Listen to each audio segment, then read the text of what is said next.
palavra que eu resumiria, na verdade, em duas palavras eu vou resumir a nossa aula. Em duas palavras. Se você dizer assim, não, Filipe, do versículo 8 ao 12, que palavra você resumiria lá em Romanos? A primeira palavra seria, não é bem uma palavra, é uma expressão, mas é a palavra soberania, que obviamente não é qualquer soberania, mas é a soberania de Deus. E a segunda palavra é comunhão. Se eu puder resumir a nossa exposição de hoje, eu resumirei em soberania de Deus e comunhão. Então, a gente vai só voltar rapidinho, porque eu queria ter lido na aula passada duas frases do Calvino, que o nosso, mais uma vez, como só comentando, né? A gente vai utilizar o comentário de Calvino e por ser mais profundo realmente do que uma revista. E tem algumas frases do Calvino que são muito interessantes.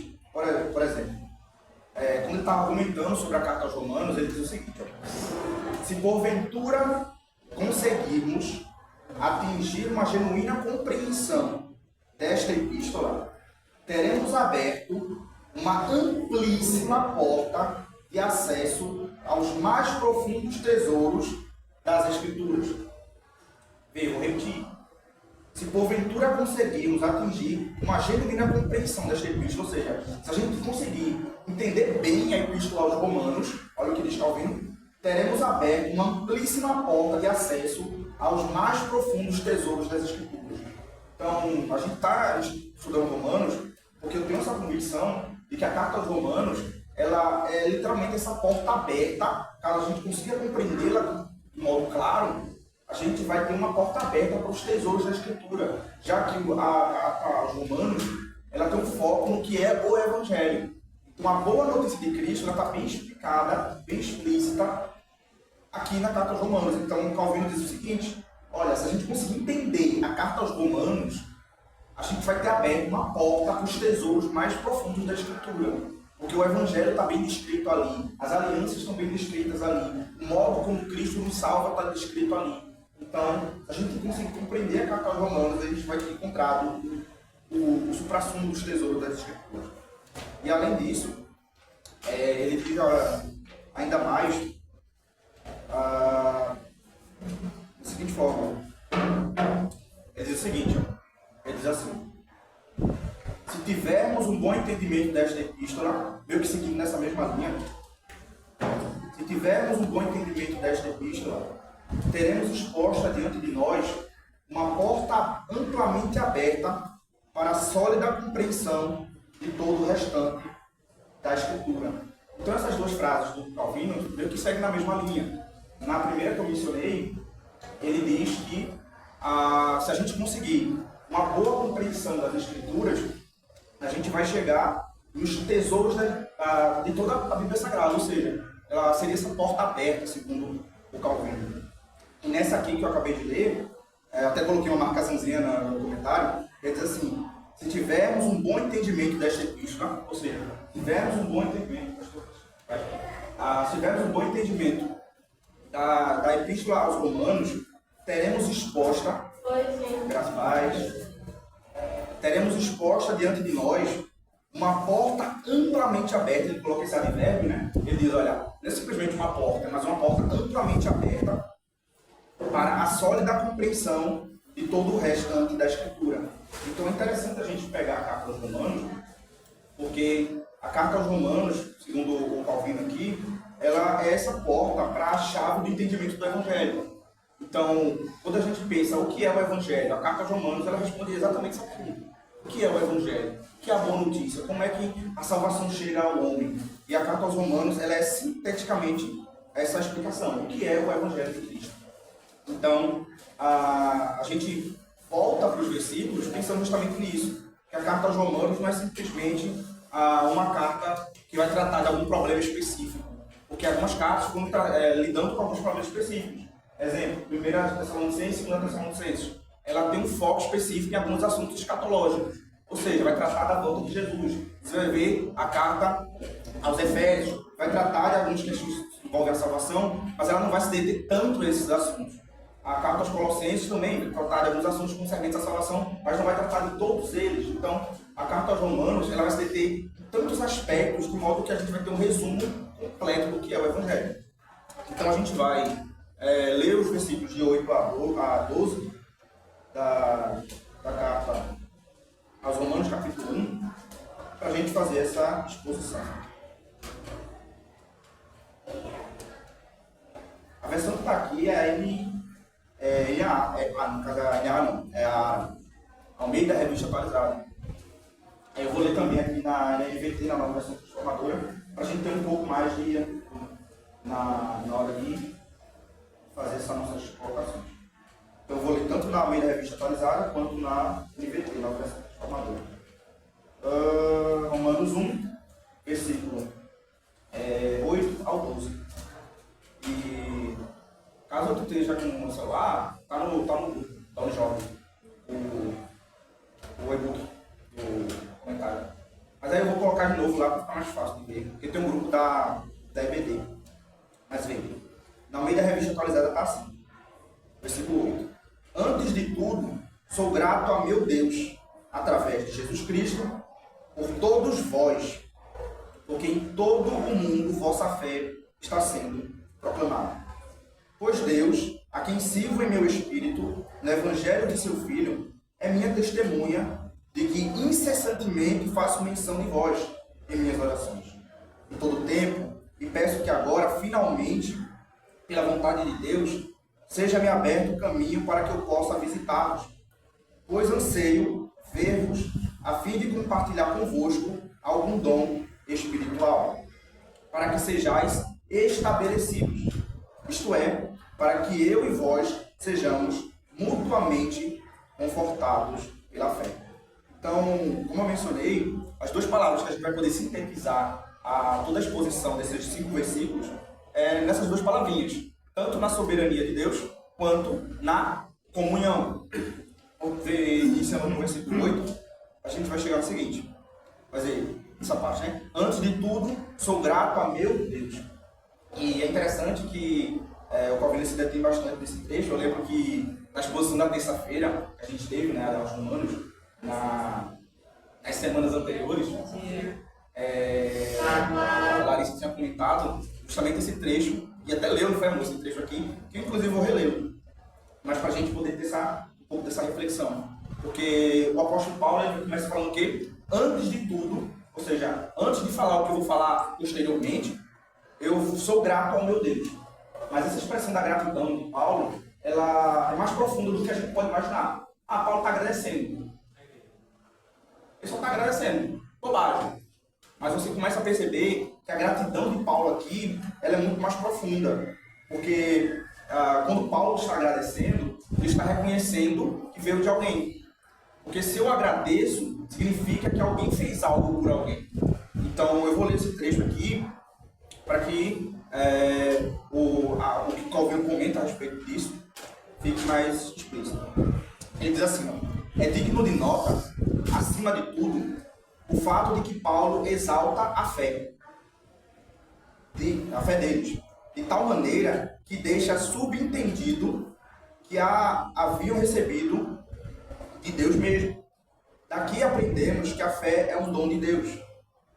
Se a ação de graças é o reconhecimento de um benefício, todo aquele que agradece a Deus a sua fé reconhece que ela é um dom proveniente dele. Ao descobrirmos que o apóstolo sempre inicia suas congratulações com ação de graças, descobrimos que a lição que nos é transmitida consiste em que todas as nossas bênçãos são também dons divinos. Devemos igualmente habituar-nos a tais formas de expressão, e as mesmas nos despertam sempre mais ardentemente a fim de reconhecermos a Deus como doador de todas as boas dádivas e estimularmos a outrem para que ao mesmo tempo cultivem atitude similar. E ele está dizendo o seguinte, olha, quando Paulo agradece, ele está colocando algo implícito ali. Ele está dizendo assim, eu agradeço, por quê? Porque eu sei de onde vem. Então, e é o ponto inicial que a gente vai ver aqui, inclusive, passa todos esses 5 versículos que a gente está expondo, que é o primeiro ponto, como eu coloquei, da soberania de Deus. Então, quando Paulo agradece por tudo, e quando a gente se coloca na posição de agradecer por tudo a Deus, o que é que a gente está implicitamente dizendo? A gente está reconhecendo que veio dele. Por exemplo, quando a gente agradece pelo pão de cada dia, quando a gente agradece pelas coisas que a gente vê no dia a dia, pelos benefícios que a gente obtém, mesmo quando a gente faz algo e obtém aquele benefício, a gente diz, obrigado Deus, mas você trabalhou. Você não trabalhou, você não foi para o trabalho, você foi lá, você recebeu o seu dinheiro, você comprou o pão chegou na sua casa, você fritou o pão, você cortou o pão, você fez tudo ali. Mas no final de tudo você faz o quê? Você agradece. E essa expressão de gratidão é o reconhecimento de que, mesmo você tendo feito todo esse processo, na verdade, a provisão chegou na sua mesa por causa de Deus. No final, a ferro e fogo, foi Deus quem concedeu aquela bênção a você. Ah, mas fui eu que me esforcei. Não, foi Deus que chegou até você. Você deve agradecer sempre que tem pão na sua mesa, porque todo pão que chegou na sua mesa proveio de quê? Do próprio Deus. Ah, mas eu trabalhei. Mas todo o processo foi dirigido e guiado por Deus. Deus está ali, literalmente, no controle de tudo. E se Ele não quisesse que você tivesse aquele pão na mesa, você não teria. Porque Deus está no controle. Então a gente reconhecer que todas as bênçãos, todos os benefícios, tudo que a gente tem de bom, provém diretamente do próprio Deus. Então, quando a gente agradece por tudo, a gente está reconhecendo que sem Ele, e é uma palavra do apóstolo João, no Evangelho que leva seu nome, capítulo 15, ele diz, sem mim, nada vocês podem fazer. Então, quando a gente tem alguma coisa que é benéfica para nós, podemos reconhecer e dizer, proveio de Deus. Toda boa dádiva, diz Tiago, provém do Pai das luzes. Tudo que é bom vem de Deus. Se a gente tem algo para comer hoje, a gente pode dizer, Deus me concedeu esta bênção. Eu tenho pão hoje porque Deus me concedeu. Se eu tenho emprego hoje porque Deus me concedeu. Ah, mas eu me esforcei. Não importa. Deus concedeu. Tudo que é bom que nós temos procede de Deus. Por isso que a gente pode colocar isso simplesmente na conta da soberania, do Altíssimo. Porque Deus está no controle de todo o cosmos. Deus está na direção de todo o universo. Então, nada acontece sem que Deus assim o queira. E o próprio apóstolo Paulo vai dizer isso mais à frente. Então, quando ele diz que a fé é um dom, ele está reconhecendo que aquilo não vem do homem, mas procede de Deus. E claro que ele está na introdução ainda da carta aos Romanos. Ele vai colocar ainda algo que a gente vai chamar de a doutrina da depravação total. Mas Paulo vai colocar que o homem ele é morto por si só. Ele nasce morto, ele nasce pecador. Então, ele está colocando aqui essa questão da linguagem da fé como um dom, mas ele ainda não falou de outras coisas, mas ele já está preparando o caminho. Porque no capítulo 1, aí nós temos no capítulo 1, no capítulo 2, principalmente no 3, ele vai estabelecer essa questão de que o homem não consegue buscar Deus por si só. Então a fé não procede de nós, ela procede de quem? Do próprio Deus. Então o homem naturalmente, você vai ver no capítulo 3, não sei se necessariamente o começo do capítulo 3 vai ficar comigo, se for com o Fabíola ou se com o Jefferson, mas é importante a gente pensar o seguinte, o apóstolo Paulo no capítulo 3 diz o quê? Não há quem busque a Deus, não há um sequer, não há um justo. Então, se ninguém buscar a Deus, significa o seguinte, que o homem, na sua natureza pecaminosa, ele não busca a Deus. Ou seja, ele não aceita, segundo Paulo ainda, na primeira carta aos Coríntios, capítulo 2, versículo 14, ele diz, o homem natural não aceita.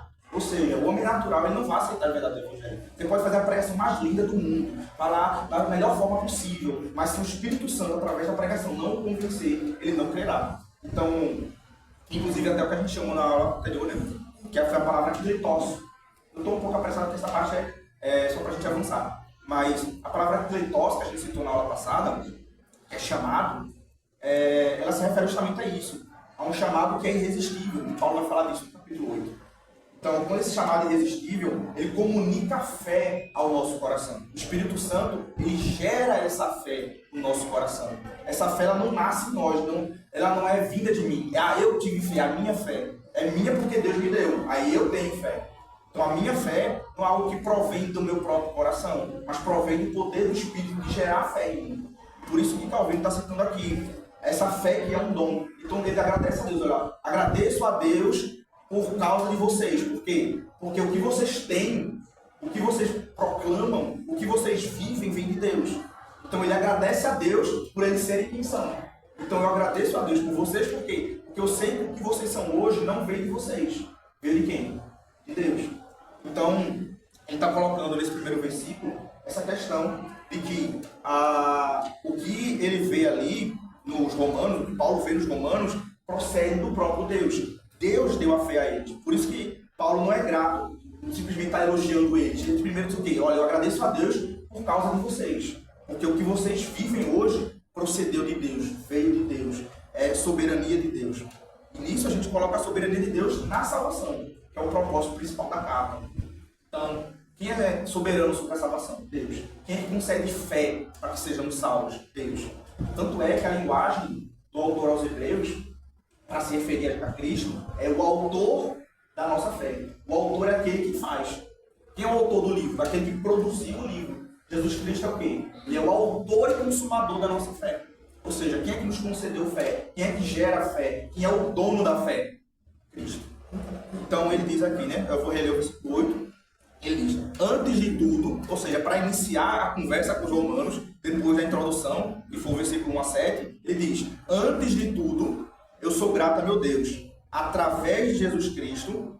E é interessante a gente pensar que ele coloca, através de Jesus Cristo. Ou seja, Paulo não é grato também pelas próprias forças. E é muito interessante você ver a linguagem de Paulo. Ele diz, olha, eu sou grato a meu Deus, mas eu não sou grato a meu Deus por mim mesmo. Eu sou grato a meu Deus através de Jesus Cristo, por meio de Jesus Cristo.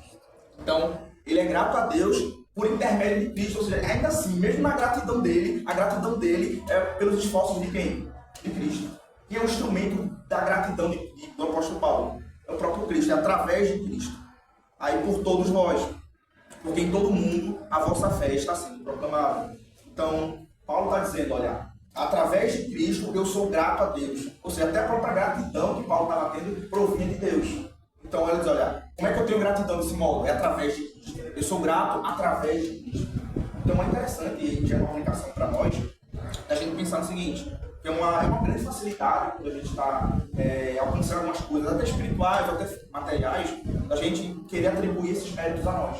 Da gente querer se vangloriar, da gente querer se colocar na posição de, olha só, o irmãozinho ali, ele não é tão bom quanto eu, o irmãozinho ali não é tão espiritual quanto eu. E aí você olha para o texto e vê Paulo, um apóstolo, o homem que mais escreveu livros no Novo Testamento, ele é da Bíblia, não é nem só do Novo Testamento. Se você for olhar realmente, ninguém escreveu 13 livros na Bíblia. Nem Moisés. Se a gente deve atribuir um salmo a Moisés ali, ainda não dá 13 livros. A quantidade provavelmente de Moisés vai estar maior, porque os capítulos de livros dele são maiores.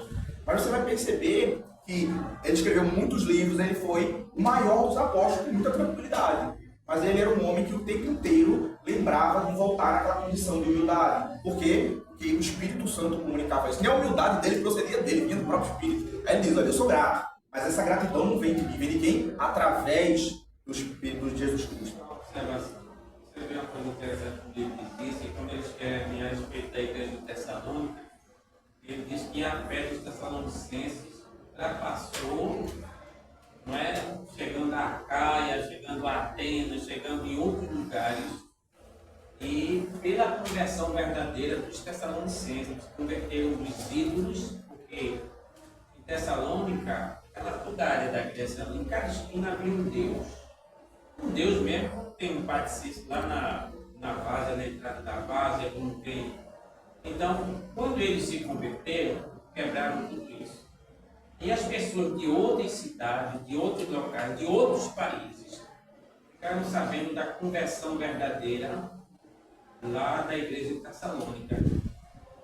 Bem como no sentido agora de Roma, que a fé deles ultrapassou barreiras, cidades, estados, países, e agora estamos sabendo que ali, mesmo em meio àquela corrupção política, corrupção sexual, e ali Roma era uma verdadeira Babilônia, aquela corrupção de escravos, mas havia uma igreja, haviam pessoas santas, que se converteram de coração, pessoas que amavam umas às outras, pessoas que pregavam o Evangelho. Então é de se admirar como uma cidade, como se fosse Rio de Janeiro hoje, né? Tem uma igreja verdadeiramente evangélica. As igrejas hoje estão se acabando, tudo. Mas você pegar uma igreja verdadeiramente evangélica, onde Jesus atua poderosamente. Então, quando eu estava vendo isso aí, eu me lembrei uma igreja lá nos Estados Unidos, em que onde foi escrito aquele livro, O Teu Espaço que Faria Jesus. Essa igreja é uma igreja de pessoas, de crentes comuns. Mas o que é que houve ali? Houve, depois de um pastor leu esse livro e O Teu Espaço que Faria Jesus, tal e tal, cada um começou a se conscientizar dos seus pecados e houve um grande avivamento. Foi na cidade de... esqueci o nome da cidade. Mas o impacto foi tão grande naquela cidade, nos Estados Unidos, que repercutiu não só pelos Estados Unidos, mas alcançou a Inglaterra e outros países. Quer dizer, a igreja, naquele momento ali, naquela cidade, foi tão especial, a sua fé foi tão profunda, o seu trabalho, a sua conversão verdadeira, a sua mudança de vida, que contagiou outros estados, não só o país, os Estados Unidos, mas outros países, e permanece até hoje com esse livro, né? O Teu Espaço que Faria Jesus. Então, essa igreja, lá nos Estados Unidos, onde começou o avivamento, contagiou outras igrejas e outros países. Isso é importante. Aí fica a pergunta, né? Por que a nossa igreja ou outras igrejas não são assim? Não tem essa fé que venha a mudar o pensamento de outros. Eu sou a igreja, você é igreja. Né? Eu sou a igreja, você é igreja. Então, a igreja de Tessalônica era uma igreja que era conhecida pelo amor de uns para com os outros. E a fé que eles tinham, a conversão verdadeira. Essa igreja é conhecida pelo Cristo. Pergunta para nós, né? Se perguntar aí fora, o que você acha de diferente na regular? O que você acha de diferente na igreja de Deus? O que você acha de diferente na congregacional? Os irmãos são humildes, são pacatos, têm muita fé, têm dom de cura. Os irmãos são cheios do Espírito Santo. Os irmãos saem mesmo para pregar o Evangelho. O diferencial dessa igreja é o amor de uns para com os outros. Qual é o diferencial da igreja? Entendeu? Nesse caso da igreja aí em Roma, em República Salônica, tinha um diferencial. Né? A fé deles tinha se espalhado até E está no versículo 9, a gente adiantando, vai ler o versículo 9, ele diz assim: Pois Deus, a quem sirvo em meu espírito, no evangelho de seu Filho, é minha testemunha de como incessantemente faço menção de vós em minhas orações. E aí a gente vai se deter um pouco no versículo 9, mas é interessante que aqui é o versículo que o Calvin cita demais. Ele realmente se detém bastante, são quase 3 páginas inteiras, só no versículo.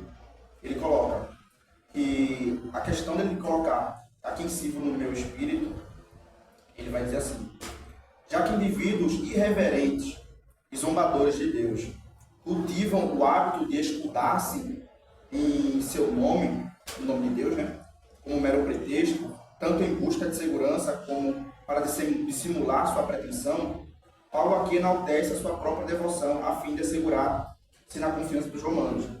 Aquele que se reveste no temor do Senhor, da reverência para com ele, se restringirão de assumir qualquer falso juramento. Paulo igualmente afirma seu espírito contra qualquer aparência externa de religião, visto que muitos gostam de passar por adoradores de Deus e conservam a aparência externa como tais. Ele testifica e serve a Deus desde os recessos de seu coração. É interessante que aqui o apóstolo Paulo está ainda do versículo 1 ao 7 foi a introdução, mas a partir de agora ele está comunicando aos romanos algo. Ele já começou no versículo 8, mas ele está comunicando algo aos romanos da seguinte forma. Ele está dizendo assim: olha, vejam, o que eu vou falar para vocês não é me sentindo superior a vocês, por isso que ele está o tempo inteiro colocando Cristo como superior e como o intermediador desse processo todo. E aí ele vai colocar aqui para que eles confiem no que o apóstolo Paulo vai colocar. Então ele vai dizer: olha, acreditem no que eu vou dizer. E aí quais são as credenciais que ele vai colocar para isso. Ele já começou a colocar as credenciais, dizendo, olha, eu fui chamado por Cristo para ser apóstolo. Eu não fui chamado por homens para ser apóstolo. Não fui eu que me autodeclarei apóstolo. Foi Jesus que me chamou. Então, ele coloca, inclusive, quando ele vai falar, olha, vocês foram chamados por Cristo. Então, ele fica colocando essas questões para colocar o seguinte, olha, gente, eu estou falando, mas eu não estou falando de mim mesmo. Eu estou falando, mas não estou falando qualquer coisa que veio da minha cabeça. Eu estou falando da parte de Cristo. Então, ele vai colocar aqui o motivo e a condição dele para falar. E ele vai colocar, olha, eu falo... Cadê isso aí, pai? Ele coloca aqui, ó, a quem sirvo no meu espírito. Então ele está colocando que a expressão do que ele está falando não é externa. Tem muita gente aí que diz que é adorador, tem muita gente aí que diz que serve a Deus. Mas veja, eu não estou falando externamente para vocês, estou falando de íntimo, do meu coração, estou falando que sirvo a Deus no meu espírito. Então, ele vai começar a colocar essa questão para diferenciar a falsa devoção da verdadeira devoção. Tanto é que a palavra que ele coloca depois é no evangelho do seu filho. Veja, ele não serve a Deus no seu espírito simplesmente em qualquer base. Ele coloca no evangelho do seu filho. Então, esse servir de Paulo no espírito é baseado em quê? No evangelho de Cristo. E ele já explicou o evangelho nos versículos anteriores. Então ele fala o quê? Do Cristo que passou pela cruz, do Cristo que encarnou, do Cristo que ressuscitou, do Cristo que vai voltar, do Cristo que é anunciado também aos gentios, já que a maioria romana é gentil, que é uma maioria grega, ali, romanos, né? Então, nós vemos que Paulo está colocando ali, dizendo, olha, é no Evangelho, essa devoção interior minha é no Evangelho, em Cristo. E aí, ele colocou, olha, primeiro ele agradece. E aí, por isso que eu coloquei a segunda palavra aqui, que é comunhão, que eu primeiro coloquei soberania, ou seja, Deus está no controle. E a gente vai ver isso aparecendo no meio dessa comunhão que Paulo quer ter a mais com os romanos. E a comunhão aqui começa da seguinte forma. Primeiro ele que? Ele agradece a Deus por eles. Perceba que essa comunhão já começa ali. Ele diz, olha, eu estou agradecendo a Deus por vocês, pelo que Deus está fazendo por vocês. Paulo é grato por isso. E é interessante porque essa expressão de gratidão já é o início da comunhão.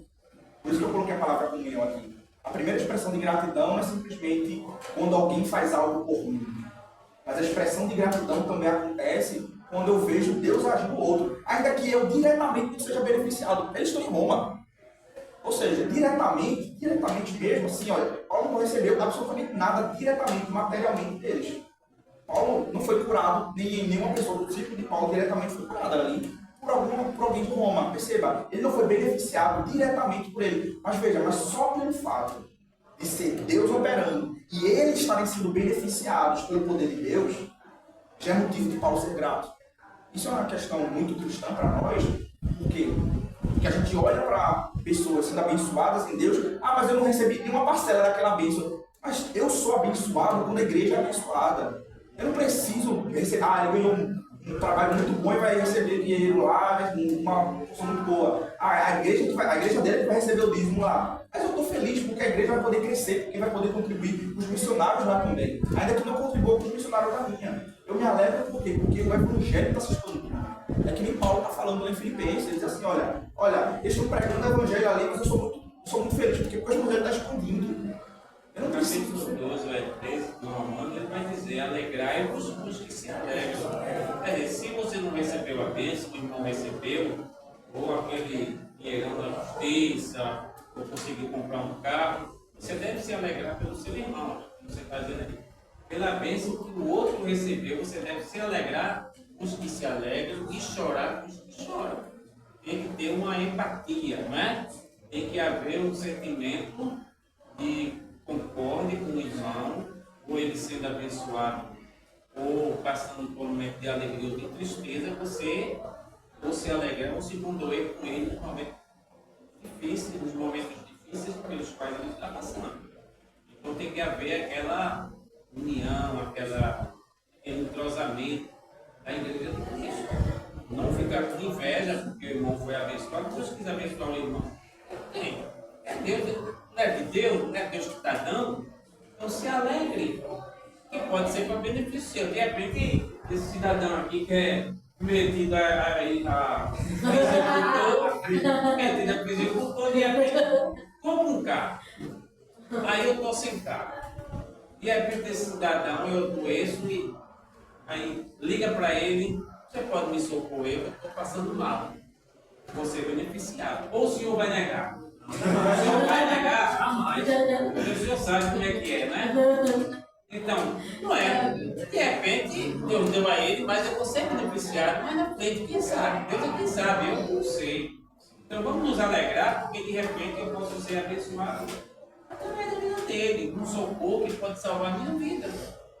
Não é? Entendeu? De repente ele está passando ali, eu estou passando mal, ele passa, ele fica ali um minuto, que já aconteceu aqui, a pessoa se salva para a eternidade, para um minuto. Se salva para a eternidade. Então, é nesse sentido que a gente tem que ver as coisas, né? É Deus que está dando, se alegre. Eu seu irmão. E nesse sentido, ele começa com a gratidão, né? E a gente começa colocando isso na comunhão, mas ele vai colocar ainda mais. Ele vai dizer, olha, eu me preocupo com vocês, por isso estou escrevendo para vocês, e ainda no versículo 9 ele diz, ó, como incessantemente faço menção de vós.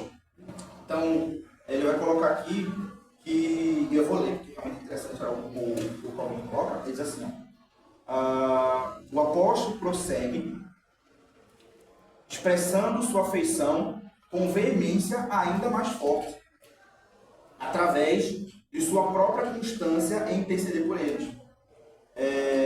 E uma das grandes provas de sua afeição por eles consiste em que nunca orava ao Senhor sem fazer menção deles. É interessante aqui a gente pegar essa palavra oração, justamente o que o Calvino vai colocar. Eu vou até escrever aqui, mais que seja, ainda a gente não esteja no nível mais ali, mas eu vou colocar aqui. Cadê? É o e ele vai se deter aqui, como a gente falou na aula anterior, o Calvino, em alguns momentos, ele vai fazer o seguinte, ele vai dizer, olha, nem sempre ele vai se deter na questão das línguas originais para se referir a alguma coisa, mas em alguns momentos, ele julga necessário pegar alguns termos do original, do grego, se ele estiver comentando o Antigo Testamento do hebraico, para fazer o esclarecimento de algum texto, como ele diz, olha, aqui a melhor tradução seria essa, ele começa a fazer a exposição. E é o que ele faz aqui. Então, para que o significado desta frase ainda mais claro, toma a palavra pantote, que eu esqueci o acento, mas aqui, pantote, que é sempre, no sentido de, em todas as minhas orações, ou sempre que me dirijo a Deus em orações, faço menção de vós.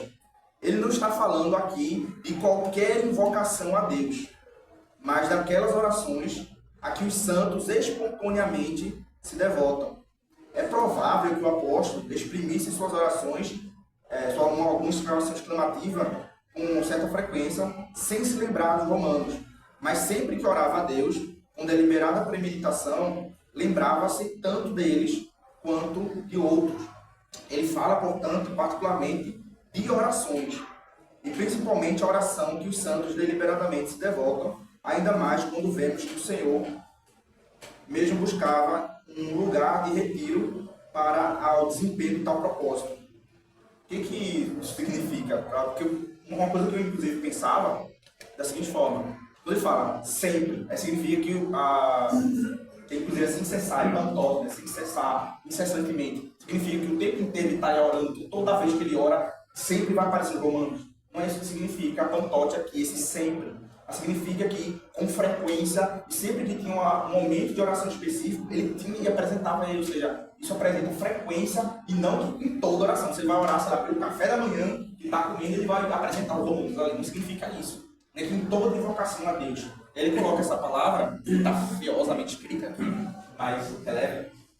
Ele coloca que esse sempre aqui é esse incessantemente, é esse constantemente.